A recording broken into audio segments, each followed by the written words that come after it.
Not the astral. What does that even mean? Isn't everything about the astral? That's what it seems like today. Everybody is talking about the astral. Everything is somehow connected to the astral. Where we go, what happens in our universe, everything. Everything seems to be related to the astral when it's not. Does it seem kind of funny why everybody wants to talk about the astral when before, doesn't really known to people, but now all of a sudden it's a big deal. It's being pushed by the major metaphysical and spiritual gurus. Go to the astral. When if you listen to a lot of what I've said in the past, you would know that Earth is a prison and the astral is the prison yard. The astral is just as much under control of everything within it as the Earth is. It's just an extended, like I said, the Earth's the prison, the astral the prison yard. So you're not going to get any more information or any further. You feel that you have more freedom, but you're not allowed to go everywhere or beyond a certain limitation. You're only going to go so far. Like Earth, you're only going to go so far. And in the astral, you're only going to go so far. And the reason why I brought it up is because for some reason, and it doesn't no matter how many times I state the fact that most of my explorations or experiences are not on the astral. If they're in a dream, most likely not in the astral. If they are in other dimensions or alternate realities, they're not in the astral.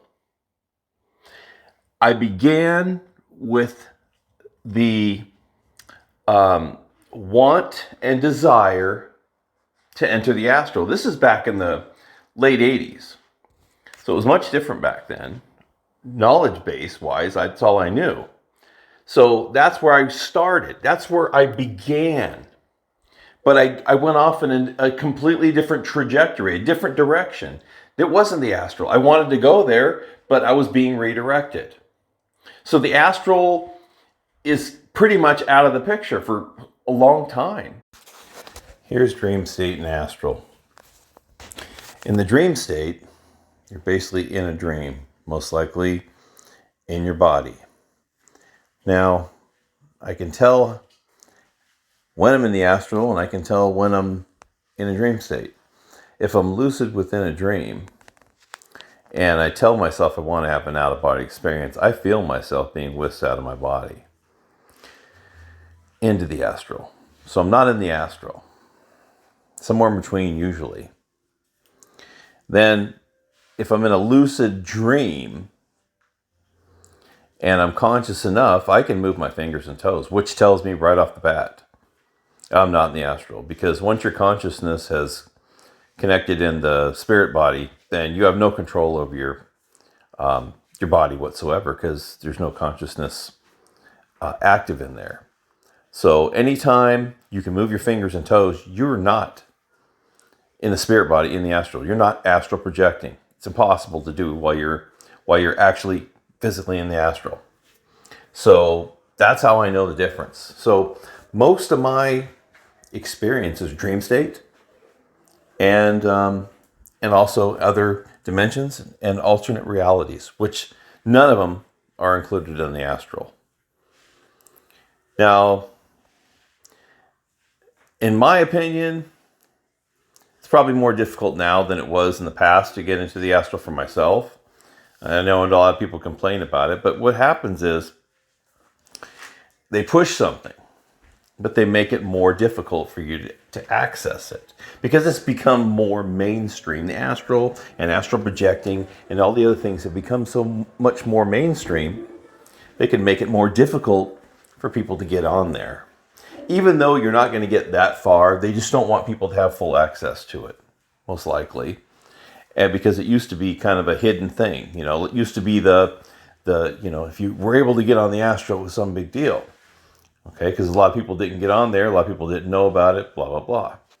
So when I refer to my experiences, most of them are not on the astral. They don't have anything to do with the astral.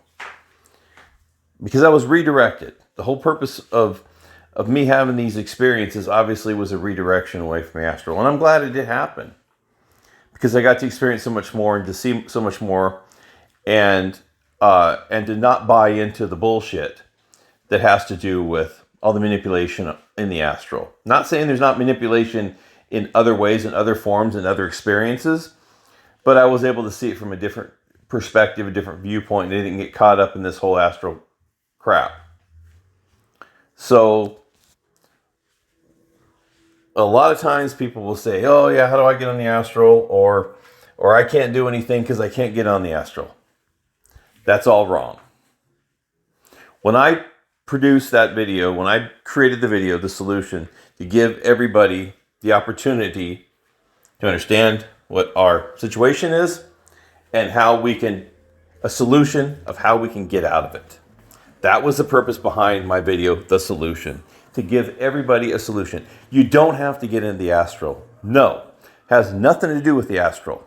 If you want to work with the rest of us to get us out of this situation, you can just basically relax, clear your mind, and visualize. It's as simple as that. I give you 3 steps or 3 different ways that you can do it. Whether one is, and it's all explained in the video, how to. And also how to help imagine or visualize what you would potentially need to do. And it's all up to you. I leave a lot up to you because it is up to you. It's how you see things, what your perspective is. It all works together. Our current biggest threat is not something outside of us or something out there. It's our own complacency.